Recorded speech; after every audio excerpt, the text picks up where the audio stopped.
안녕하세요. 잘못된 결혼은 지옥이라는 걸 얼마 전에 깨닫고 지옥에서 걸어 나온 30대 중반 이혼녀 인사드려요. 보통의 사람들에게 결혼이란 미워도 미운 정으로 사는 것이지만 저에게 첫 번째 결혼은 정말 지옥 그대로였어요. 그래서 사연글을 통해 제 전남편과 시모에 대해 폭로해 보려고 해요. 저는 그리 잘 사는 집딸은 아니었어요. 저희 집은 부모님과 저와 제 언니 총 넷이었는데 찢어지게 못 사는 건 아니었지만 넉넉한 형편도 아니었어요. 딱 입에 풀칠할 정도로 살았죠. 부모님은 안 해본 일 없을 정도로 여러 가지 일을 많이 하셨어요. 학력이 낮아서 할 수 있는 일도 한정적이었죠. 그걸 보면서 제가 느낀 건 어찌 됐든 공부를 잘하자였어요. 잘해서 부모님 호강시켜드리자. 그 생각으로 악착같이 공부했던 것 같아요. 언니도 저도 악바리 근성이 있어서 둘 다 좋은 직장에 들어갔고 딸 둘 모두 부모님께 지극정성이라 집에 용돈도 드렸어요. 대기업에 들어가서 돈을 많이 버니 이번에는 공부가 아니라 돈을 많이 모아야겠다는 생각을 했죠. 돈 모으는 건 꽤 쉬운 일이었어요. 안 쓰는 건 어릴 때부터 습관이라 진짜 쓸 만큼을 제외하고는 다 적금을 넣었거든요. 저는 30대 중반에 결혼을 했어요. 졸업 직후부터 일하기 시작해서 결혼까지 거의 10년 동안 제가 모은 돈은 7천만 원 정도 됐어요. 더 모을 수 있었지만 부모님께 드리는 용돈도 중요했기에 그럴 수 없었죠. 그 돈을 들고 결혼할 때도 친정에서는 도움을 주지 못했어요. 서운할 수도 있었겠지만 저는 그런 것보다 부모님이 노후를 위해 저축하고 아끼는 게 더 좋다고 생각했거든요. 남편은 저와 2살 차이로 시부의 가게에서 같이 일을 했어요. 저는 남편의 착하고 순진한 모습에 마음이 끌렸던 것 같아요. 그런데 그게 착하고 순진한 게 아니라 자기 의견 없이 발언권 큰 사람에게 끌려다니며 자기 생각은 없다는 걸 나중에 알아챘어요. 여기서 발언권이 큰 사람은 시모예요. 어느 집이나 대부분의 집은 시모가 힘이 제일 크죠. 어찌됐던 며느리에게는 말이죠. 남편은 한 달에 300 안 되는 월급에 시부 가게에서 일하는데 시부모는 번화한 거리 1층, 입지 좋은 곳에 가게도 차리고 돈도 잘 버는 사람들이었거든요. 엄청 부자는 아니지만 그래도 알부자쯤은 되었을 거예요. 솔직히 남편 모습을 보고 저는 시부모도 그 비슷한 사람일 거라고 생각했거든요. 그런데 전혀 아니었어요. 시모는 완전 다른 유형의 사람이었어요. 돈은 있지만 교양은 없는 무식한 졸부. 딱 이 말이 생각나는 사람, 그런 사람들이었거든요. 저희 신혼집 들어갈 때 남편이 모아둔 돈이 없어서 시댁에서 돈을 좀 해줬어요. 아파트의 방값인 3억을 해줬죠. 대신 저는 제가 그 당시 모은 7천만 원에 나머지 대출까지 받아서 그 집을 샀어요. 남편의 월급으로는 가능하지 않아서 제 명의로 대출을 해야 했고 그렇게 하는 김에 제 명의로 집을 하기로 했어요. 결국 남편은 아무런 도움이 되지는 못했죠. 그래도 시댁이 도와준 건 무척 다행이라고 생각해요. 물론 그 생각은 곧 사라졌지만요. 시모는 그 3억을 인질로 삼았어요. 자기 뜻대로 하지 않을 때는 그 3억을 들먹였어요. 저의 신혼집인데 제 집이 아닌 것 같은 기분이었어요. 그리고 시모에 대한 짜증으로 점점 더 스트레스를 받기 시작했어요. 결혼 후 3년차 됐을 때 그 스트레스는 완전 최고점을 찍었어요. 그리고 이혼에 대해 진지하게 생각하게 된 건 결혼 3년차 친정 어머니의 생일날이었어요. 보통 부모님 생신에 남편과 함께 부모님 댁에 가거나 부모님과 식사를 하잖아요. 그래서 저희도 그렇게 예약을 해뒀어요. 언니네 가족과 저희 가족, 그리고 부모님을 모시고 맛있는 코스 요리집에 가기로 했거든요. 그렇게 장소며 시간이며 다 정해놨는데 그날 아침에 시모에게 전화가 왔어요. 얘, 오늘 우리 집에 좀 오거라. 오늘 손님 오기로 했는데 네가 와서 좀 거들어야겠다. 그 말에 저는 당황했어요. 약속이 잡혀 있는데 갑자기 나오라고 하니 당연히 당황할 수밖에요. 어머님, 죄송한데 저희 오늘 약속이 있어요. 벌써 한 달 전에 잡아놓은 약속인데 그이한테 못 들으셨어요? 저희 친정 어머니 생신이라서 식사하러 가기로 했거든요. 그러면 약속을 좀 미루던지 네가 좀 늦게 가면 되지 않니? 오늘 오시는 분도 겨우 시간이 돼서 여기 온 건데 너는 이 집 며느리가 돼서는 어째서 친정만 신경 써? 쥐뿔도 없는 친정에 신경 쓰느라 시댁은 아주 뒷전이네. 그 말에 화가 확 났지만 일단 참았어요. 손님한테는 죄송하지만 남편이 아무 말도 없었어요. 손님 온다고 했으면 제가 시간을 빼놨을 텐데요. 그래서 결국은 못 오겠다 이거니? 정말 기분 나쁘네. 너 시집을 왔으면 친정보다는 시댁이 우선이야. 너희 집 행사가 아무리 중요해도 시댁 행사보다 중요한 법은 없어. 왜 이런 애를 며느리로 들여가지고. 결국은 항상 듣던 말로 마무리했죠. 저는 전화를 끊고 남편에게 물었어요. 손님 오는 거 알았냐고요. 그랬더니 남편은 자기도 모르는 일이라고 하더군요. 약속을 하고 온 게 아니라 이곳에 온 김에 약속을 잡은 것 같더라고요. 솔직히 나중에 잡힌 약속이라도 그게 중요하다면 앞에 잡은 약속을 깰 수도 있다고 생각은 해요. 그렇지만 그 손님은 친인척도 아닌 시모의 지인일 뿐이었고 친정 어머니의 생일은 당연히 중요할 수밖에 없잖아요. 그래도 시모가 떽떽거리는 게 신경 쓰여서 남편에게 시댁에 가서 좀 거들어드리라고 했어요. 남편은 가기 싫어했지만 시모 성격을 알고 있으니 결국 제 발로 가더군요. 그렇게 생일을 치르고 집에 돌아와 이틀이 지났을 무렵이었어요. 주말이었는데 시모가 찾아왔더군요. 무슨 일로 찾아왔나 싶었는데 들어오면서 이미 기분 나쁜 티를 팍팍 내고 있더군요. 어머님, 어쩐 일로 주말 아침 일찍부터 오셨어요? 연락 주셨으면 저희가 시댁 갔을 텐데요. 너 시댁 오는 거 싫어하지 않니? 이틀 전에도 그렇게 시댁 오라고 했는데 친정에 홀랑 가버리고. 아, 그건 그때도 말씀드렸다시피 생일이 있어서. 됐다. 내가 너희 친정 일에 그리 자세히 알 바 없지 않니? 이야기하지 마. 그냥 내가 빌려준 돈 3억 나한테 돌려줘. 너 하는 거 보니까 내가 그거 빌려준 게 너무 아까워서 그런다. 이럴 줄 알았으면 그 돈 안 빌려주는 건데 괜히 빌려줘서는 며느리한테 무시당하는데 돈이라도 받아야 되지 않겠니? 어머님, 저 혼자 사는 집 아니고 남편도 같이 사는 집이에요. 남편 대신에 어머님 저희 집 사라고 돈 빌려주신 건 감사하게 생각해요. 그 돈도 여력이 되면 갚으려고 저희도 계획하고 있어요. 그리고 저는 어머님 무시한 적 없어요. 어머님이 뭘 어떻게 느끼셨는지는 모르겠지만 친정어머니 생신날에 시댁 못 갔다는 게 그렇게 화가 나실 일인지는 모르겠어요. 어머님도 친정어머니 생신 겹쳤다고 시댁 제사인데도 친정에 가시잖아요. 저한테 제사 맡겨두시고. 그 말에 시모 얼굴이 순식간에 벌겋게 달아올랐어요. 저는 본 그대로 말했을 뿐이었어요. 물론 여태껏 아무도 지적하지 않았던 걸 지적했을 뿐이죠. 세상에서 제일 치사한 게 음식 갖고 장난치는 거랑 부모님 욕되게 하는 거 아니겠어요? 그래서 저도 그대로 돌려드렸죠. 그랬더니 시모가 완전 발광을 하더군요. 야, 너 뭐라고 했어? 그래서 내가 친정 간다고 너 나한테 뭐라고 하는 거니? 와, 남의 약점 잡아서 사람 무안 주니까 기분 좋니? 기분 좋을 리가 있겠어요? 저도 영원히 말하지 않고 끝내고 싶었는데 어머님이 제가 친정 간 일로 그렇게 말씀하시니까요.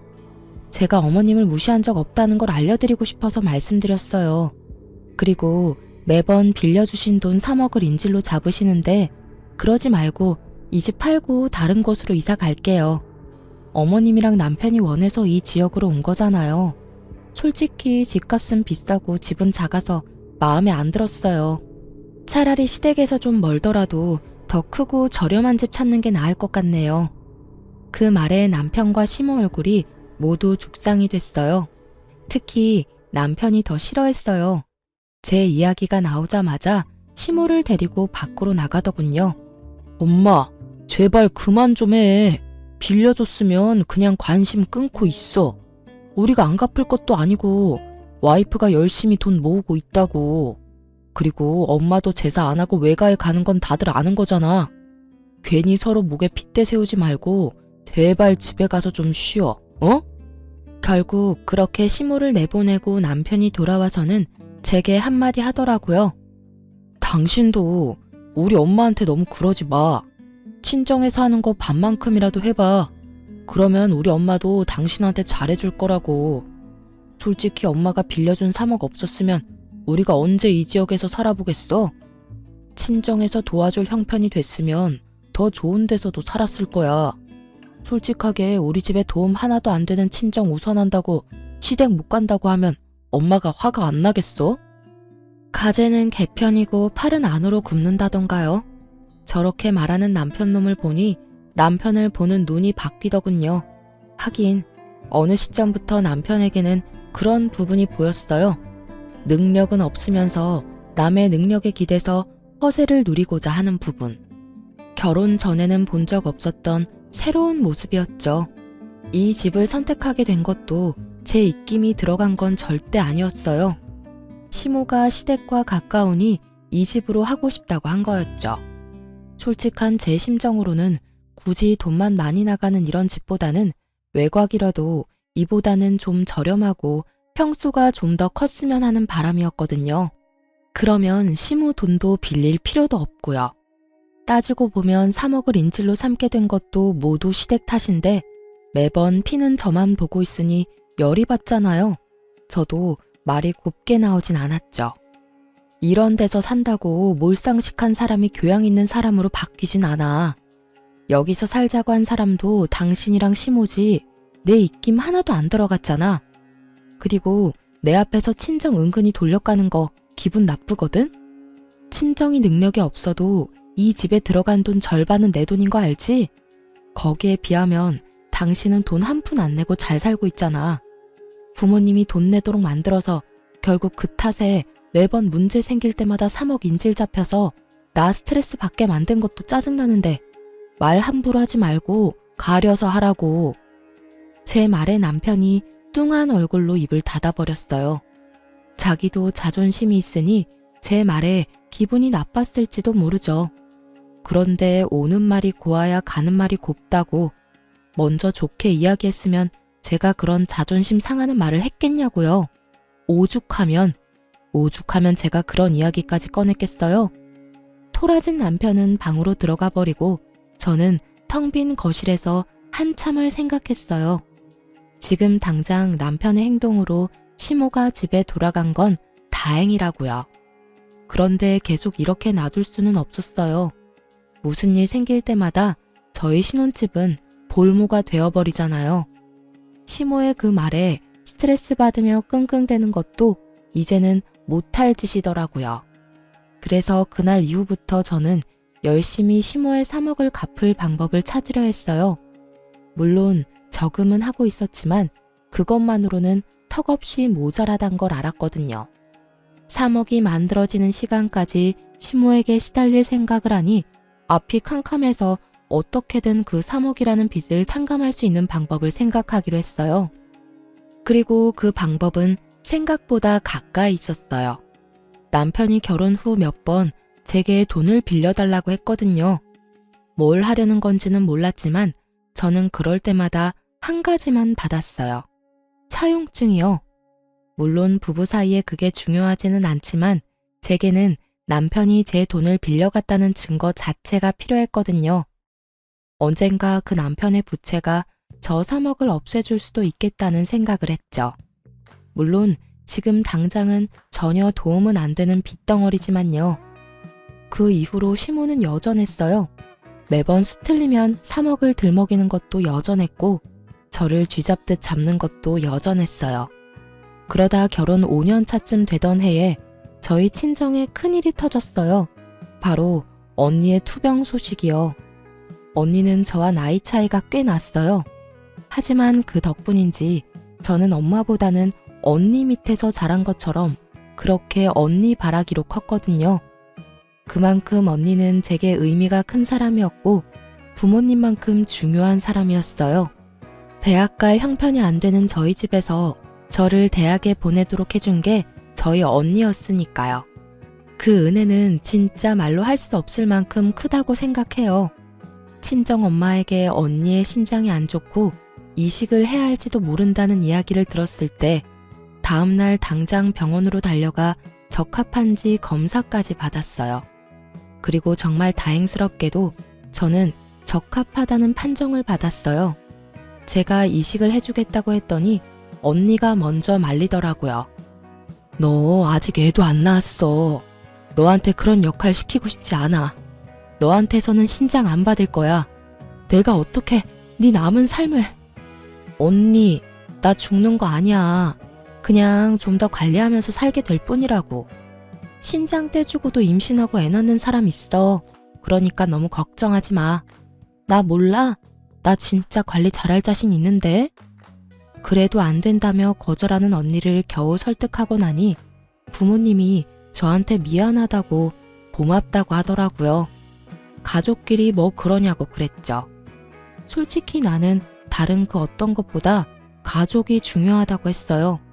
가족 중 누가 아파도 나는 신장 떼줄 수 있다고. 내가 할 수 있는 거면 할 거라고 했죠. 부모님은 미안한지 내내 눈물만 훔치고 저는 공여자가 된다는 게 무섭기도 했지만 그보다 언니를 더 이상 보지 못할 수도 있다는 게 더 무서웠거든요. 어릴 때는 자매가 아니라 엄마처럼 알고 컸고 커서는 자매가 아니라 친구처럼 지냈어요. 그만큼 저에 대해 많이 알고 언니에 대해 많이 아는 저였으니까요. 그리고 그날 저녁에 저는 돌아와서 남편에게 이야기했어요. 우리 언니 신장이 안 좋아서 이식받아야 한대. 그래서 내가 해주기로 했어. 수술 날짜 잡히면 이야기해줄게. 뭐? 당신이 이식을 왜 해줘? 남편이 깜짝 놀라더군요. 그럴 수 있다고 생각했어요. 남편에게 말했죠. 언니가 나한테 어떤 사람인지 내가 연애할 때도 많이 말해줬잖아. 바쁜 친정엄마 대신 날 키워준 게 우리 언니야. 언니 아플 때 못 본 척하는 사람 되고 싶지 않아. 잠깐 기다려봐. 제 말에 남편이 다급히 제 말을 끊고는 어디론가 전화를 걸었어요. 스피커폰으로 전화를 하는 게 보이는데 시모였죠. 왜 갑자기 시모한테 전화를 하나 싶었죠. 시모가 전화를 받자 남편이 완전 폭발하더라고요. 엄마, 지금 큰일 났어. 와이프 처형한테 신장 한쪽 주기로 했대. 뭐? 그게 무슨 소리야? 당장 며느리 바꿔봐. 스피커로 듣고 있으니까 엄마가 설득 좀 해줘. 갑자기 무슨 신장 이식인지. 저는 남편이 저를 생각해서 제가 신장 이식 공여자가 되는 걸 싫어하는 줄 알았어요. 솔직히 시모가 싫어하는 것도 그런 이유라고 생각했어요. 참 순진한 생각이었죠. 얘, 너 진짜 네 언니한테 신장 떼어줄 거니? 네, 어머님. 언니 상태도 많이 안 좋고 제가 적합자이기도 하고 언니한테 신세진 것도 많으니 신장 이식해줄 생각이에요. 안 된다. 네가 왜 신장을 줘? 절대로 안 돼. 어머님, 제 걱정은 하지 마세요. 수술이 어렵긴 하지만 교수님도 실력 있으신 분이고 관리만 잘하면 괜찮다고 하셨거든요. 누가 네 몸 걱정해서 이런 말 하니? 네가 신장 떼고 나면 나중에 우리 아들, 우리 식구들 아플 때 네 신장 하나면 누가 그걸 줘? 네 신장은 남겨놔야 우리 가족들도 여차할 때 안심이지. 신장 하나 떼주고 나면 다른 이식이나 수술은 안 될 거 아니야? 그 말에 저는 순간 말을 잃었죠. 제 몸 걱정이 아니라 제 몸을 시댁 아플 때를 위한 여유분으로 생각하는 시모의 말에 제 귀를 의심했어요. 며느리가 그런 용도의 사람이 아니잖아요. 그래, 당신 잘 생각해. 솔직히 나는 당신이 공여자 되는 거 싫어. 걱정된단 말이야. 그래도 남편만은 내 몸을 생각해주는구나 싶어서 안심하려던 그때 남편이 말하더군요. 당신 이식 수술하고 나면 살림은 누가 해? 나 혼자서 밥하고 빨래하는 거 나 못해. 당신도 잘 알잖아. 당신이 해줘야 하는 데다가 당신 아파서 쉬면 월급은? 솔직히 당신이 좀 더 버는데 그 월급 없으면 우리 좀 힘들지 않아? 제 몸 걱정이 아니라 지 몸 걱정하는 남편 눈 말에 저는 다시 말을 잃었죠. 친언니가 저한테 어떤 사람인지 남편은 잘 알고 있으면서 제게 그런 말을 하는 거예요. 진짜 남편 놈 머리통 한 대 날리고 싶었어요. 시모는 그 이전의 문제였죠. 정말 대단한 모자지간이라고 생각했어요. 어쩜 둘이 똑같이 몰상식할 수 있는지. 콩콩 팥팥이라고 딱 시모 심은 데 남편 난 거예요. 저는 너무 열받아서 남편에게 말했어요. 내 몸이고 내가 알아서 할 거야. 게다가 어머님도 이상한 말씀 하시네요. 어째서 제가 시댁 식구 아플 때 이식을 해줄 거라는 전제로 이야기를 하시는지 모르겠네요. 제가 주겠다고 언제 계약서라도 썼어요?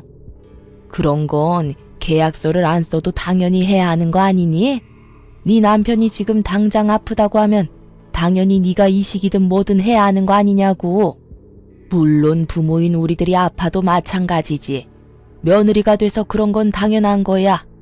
그러니 친정에 신장 이식하는 건 절대 안 된다. 우리는 절대 반대야. 제가 제 가족한테 주는 게 뭐가 문제예요? 어머님, 남편이 아파서 이식할 상황이 왔을 때 제가 상황이 안 되면 시댁 식구 중에 누구 하나가 이식해 주겠죠. 왜 저한테 그걸 다 하라고 하는지 모르겠네요. 장기 맡겨놓으셨어요, 저한테? 아니면 며느리 아주 마음에 들지도 않는데 그럴 용도로 쓰려고 결혼시키셨어요? 시집 온다는 게 그런 거 아니니? 친정보다 시댁이 우선인 게 당연한 일 아니냐고.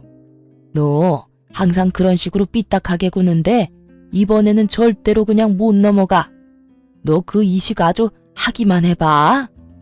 두 사람이 뭐라고 반대를 하든 저는 이식할 거예요. 이미 날짜도 다 잡아놨고요.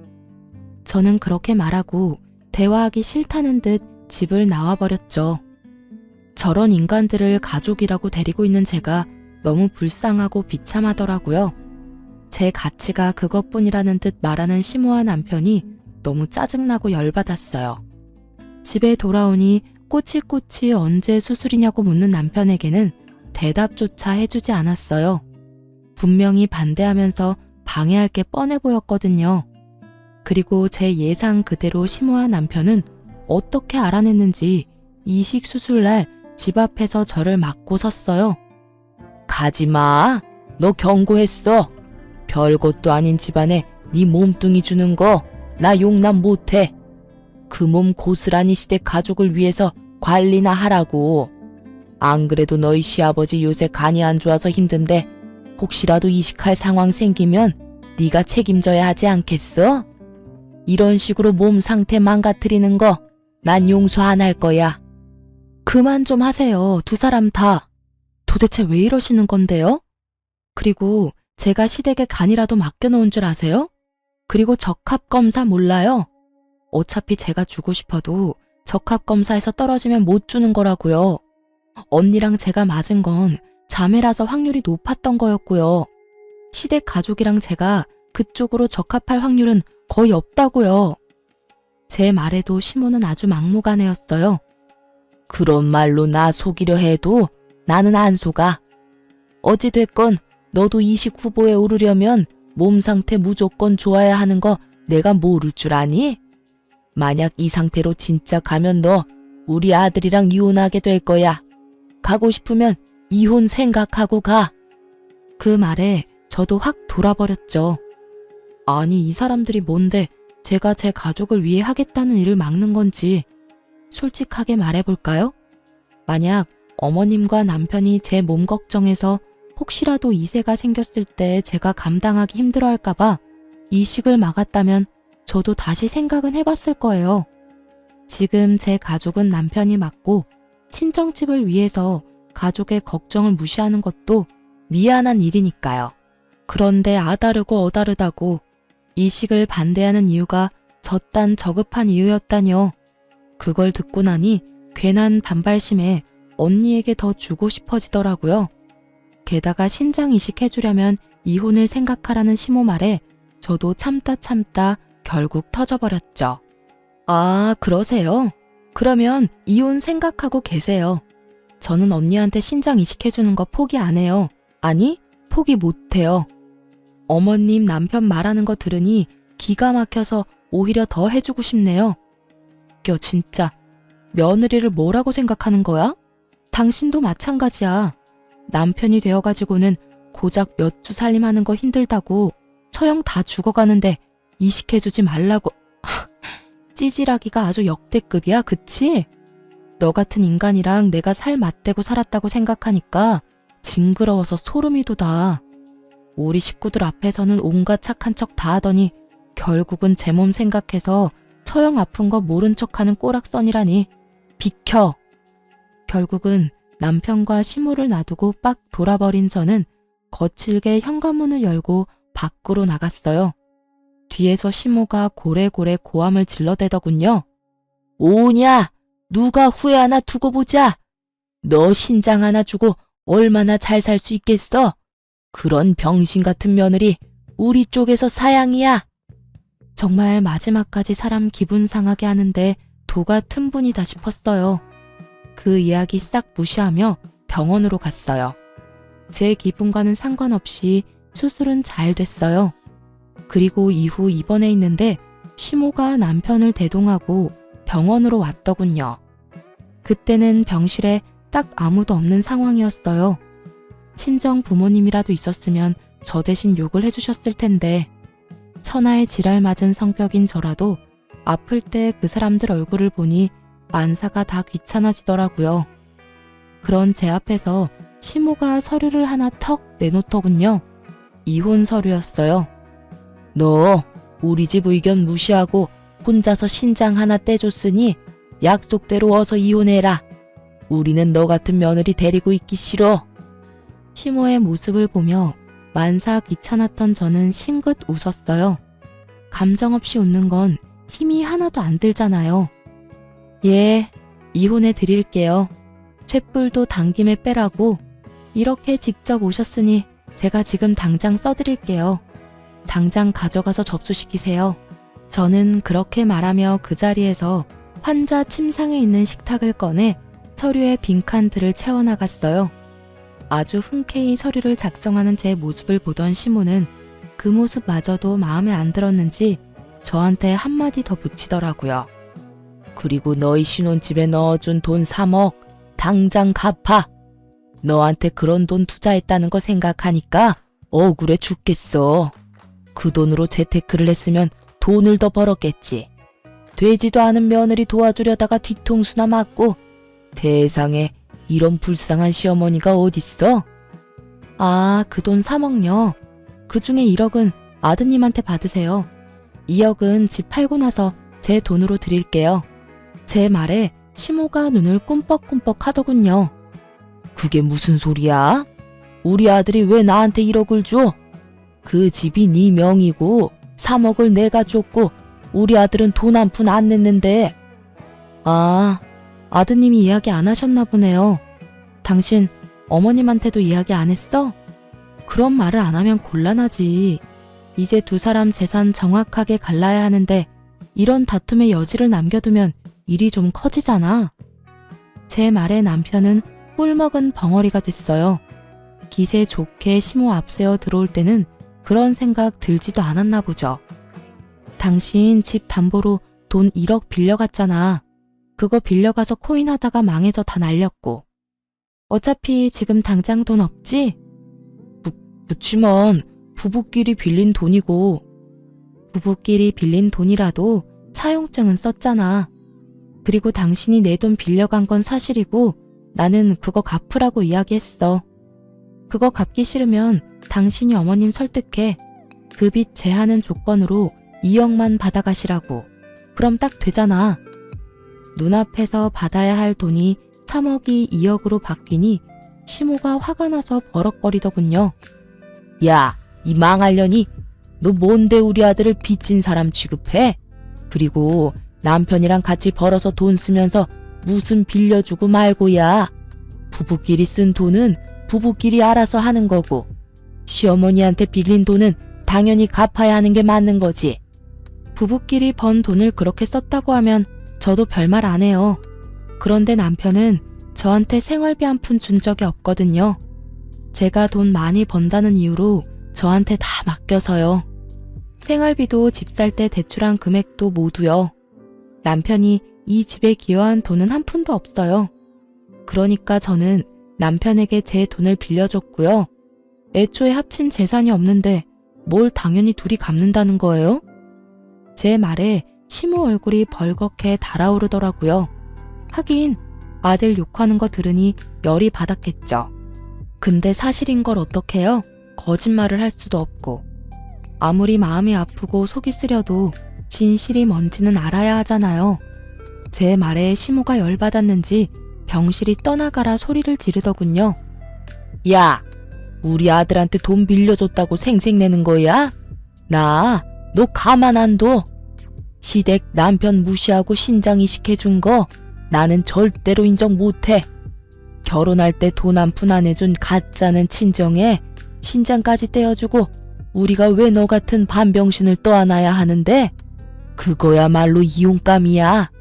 그 말이 끝나기가 무섭게 병실 문이 열리고 형부와 형부 가족들이 들어오더군요.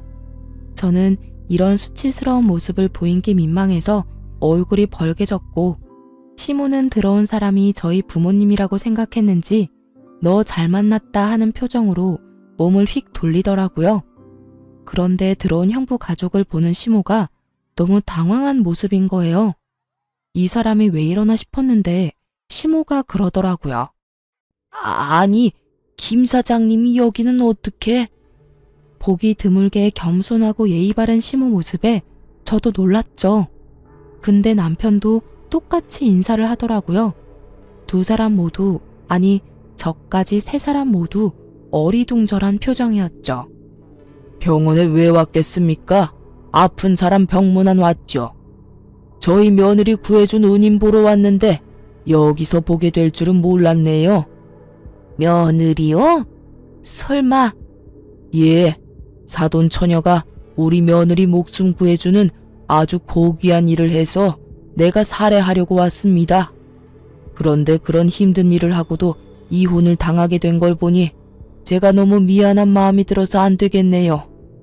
이번에는 가게 임대 연장 안 하는 걸로 하겠습니다. 정 사장님도 껄끄럽지 않겠어요?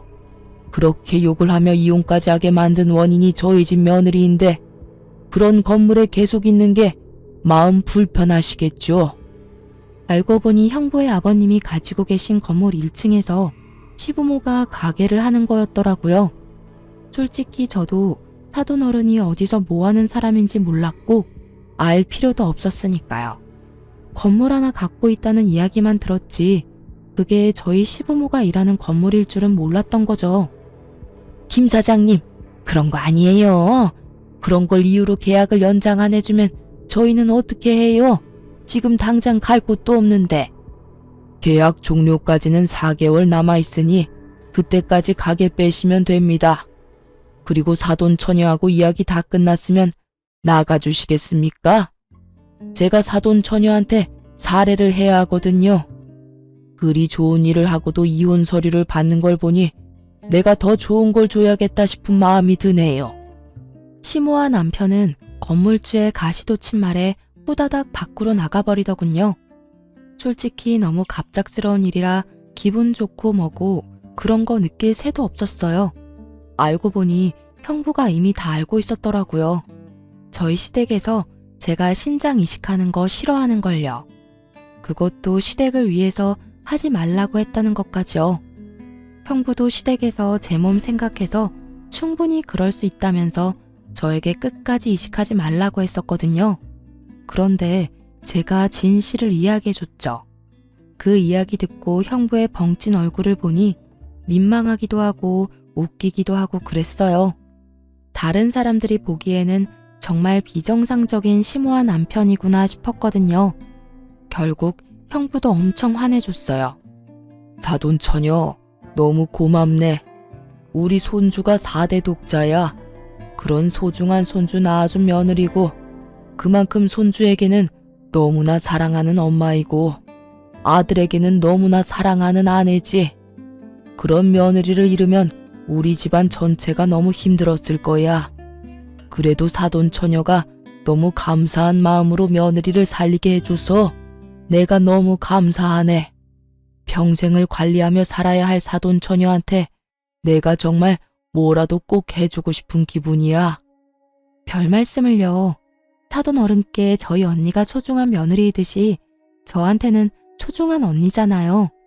저를 위해 젊은 시절을 희생한 언니를 위해서 이 정도도 못하면 안 되죠. 제가 하고 싶어서 한 일이니까 정말로 신경 안 쓰셔도 돼요.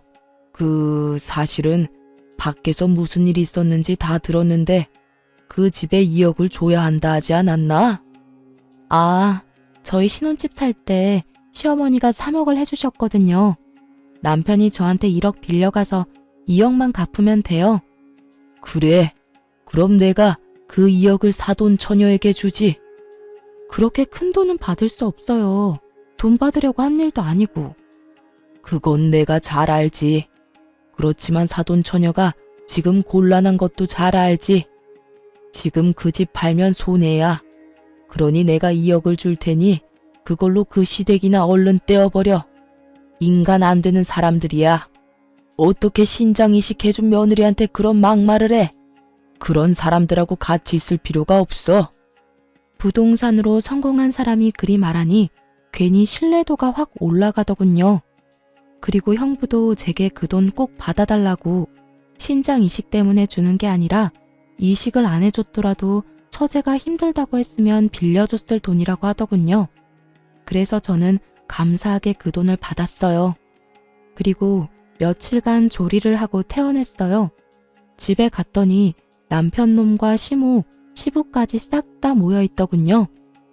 여기서 뭐 하세요? 어머님한테 어제 2억 붙여서 저희 이미 계산 다 끝난 걸로 아는데 무슨 할 이야기 더 남으셨어요?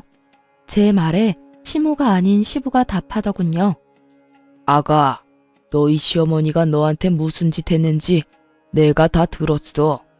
나는 정말로 그 옆에 내가 그런 짓 할 거라는 거 생각도 못했어. 일하느라 바빠서 집안일은 다 맡겨놔서 잘한다고 생각했지. 설마 너한테 그런 짓을 할 줄은 정말 미안하다. 당신도 어서 사과해. 내가 왜 사과를 해요? 내가 못할 말 한 것도 아닌데.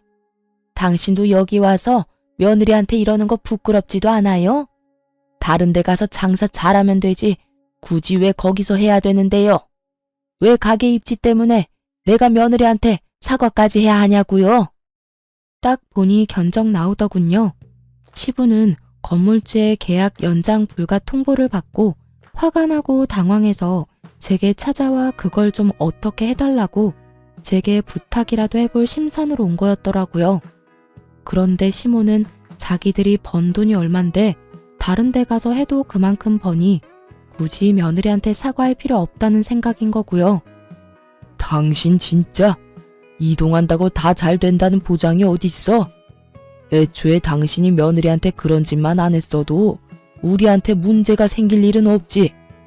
여기 입지가 얼마나 중요한 곳인데 장사의 장자도 모르는 당신이 뭘 안다고 이 난리야?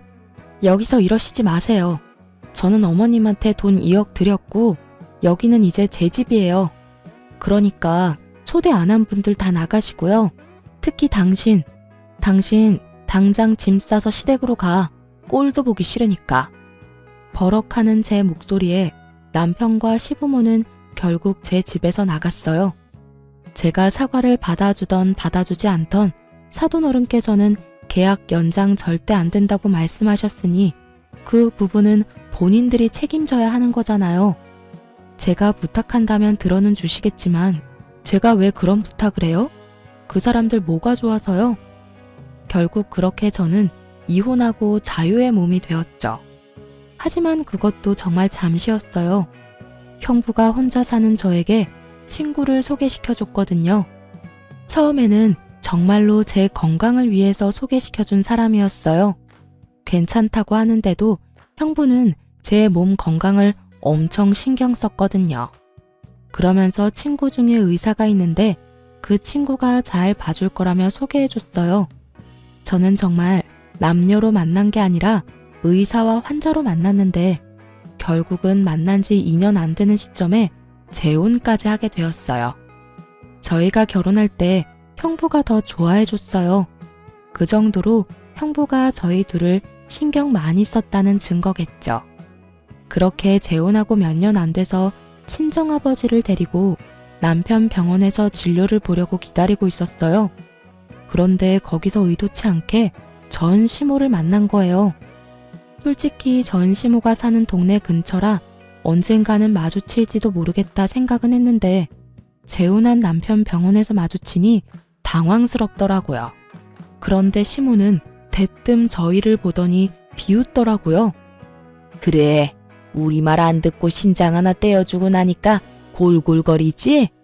그럴 줄 알고 우리가 너 말린 거야. 혼자서 다닐 수도 없어서 부모까지 대동하고 다니기는. 아주 잘 됐네. 몸 다 망친 거 보니. 우리만 망한 게 아니라서 속이 다 시원해. 어찌나 고소한지. 너 잘 사는 꼴 봤다면 내 억장이 다 무너졌을 거다. 거 봐라. 내가 주지 말라고 했을 때 주지 말았어야지. 뭐가 대단하다고 이혼까지 하고. 네가 뭔데? 너 따위가 뭔데 우리 아들을 이혼남으로 만들어? 누가 누굴 이혼남으로 만들었다고 저러는지. 이혼 서류 가져와서 눈앞에 들이댄 것이 본인이라는 걸 기억 속에서 까맣게 잊으셨나 보더라고요. 그 말에 제가 발끈해서 한마디 하려는데 아버지가 말리더군요. 하하, 걱정해줘서 고맙습니다. 그런데 우리 딸은 아픈 게 아니고 제 건강검진을 위해 병원까지 같이 따라와 준 겁니다. 그리고 이 병원도 남의 병원은 아니고요. 우리 사위가 여기서 일해요. 이전에 사위가 돈 한 푼 벌어다 주지도 않고 비트코인인가 뭔가로 마누라한테 빌린 돈만 날리는 무능력한 남자였던지라 이혼하고 의사 사위랑 재혼하게 돼서 너무 다행이지요. 뭐라고요? 이 양반이 정신이 나갔나? 어디서 남의 아들한테 무능력하다 어쩌다 말이 많아요. 진짜 명예훼손죄로 한번 감옥에 들어갔다 나와 볼래요? 시모가 소리치는데 의사 가운 입은 지금의 남편이 저와 아버지에게 다가왔어요. 장인어른, 오래 기다리셨죠? 이제 곧 들어가시면 될 것 같은데 혹시 이분은 아는 분이신가요? 그냥 지나가는 아줌마인데 우리한테 아주 악담을 퍼붓지 뭔가. 우리 딸한테 막말을 해서 내가 좋게 다 이러고 있던 중이지. 내가 저 아줌마를 잘 알거든. 얼마 전에 가게도 망하고 자식 농사도 망했거든. 그래서 마음이 많이 아픈 사람이야. 아버지의 그 말에 저는 웃지도 못하고 시모는 얼굴이 달아올라서는 입만 달싹거리다가 결국은 찍소리도 못하고 도망쳐버리더군요. 2번 다시 남편 병원은 오지 않을 것 같더라고요. 친정아버지는 시모에게 한 방 먹인 게 기분이 좋았는지 검사받는 내내 허허거리시고 저는 시모의 그 도망치듯 떠나는 모습이 떠올라 솔직히 속이 시원했어요. 이혼하고 나서 자유의 몸이 된 게 너무 즐거웠지만 한편으로는 걱정도 많이 했어요. 건강 상태가 나쁜 상태로 이혼을 진행했어야 했고 혼자 집에 있는 것도 힘들었어요. 하지만 다른 가족들이 정말 잘 도와줘서 이혼도 건강도 잘 정리된 것 같아요. 자존심 때문에 혼자서 모든 걸 하려고 했다면 결국 망하는 건 저였을지도 모르죠. 그렇지만 주변의 도움을 많이 받을수록 점점 저는 더 평온하게 살 수 있게 됐어요. 지금의 남편과 언니, 형부에게 너무 고마워요. 그리고 돈 빌려준 걸로 사람을 매번 괴롭히는 전 시모와 돈 한 푼 안 주면서 시모 능력에 빌부터 뭐든 자기 위주로 생각하는 전 남편과 손절한 게 다행이었죠. 지금도 그때를 생각하면 열이 확 오를 때도 있어요. 그걸 참고 살았다면 제정신으로 살지 못했을 거라는 생각도 많이 들 정도예요.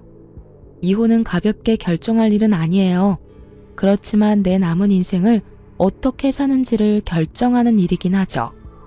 결혼이 인생의 가장 중요한 선택이듯 이혼도 남은 인생을 어떻게 보낼 수 있을지를 선택하는 중요한 분기점이 될 수도 있어요.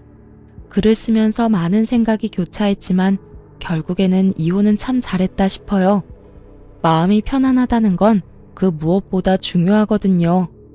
남들 눈에는 별거 아닌 일들이 제게는 너무도 힘들고 큰 일이었듯 어떤 이유로 이혼하든 그것은 그 사람에게는 아주 큰 이유가 있는 거라고 생각해요. 이혼 전에는 그런 생각 못 했거든요. 경험하고 나서야 보이는 것들이 또 있는 것 같아요.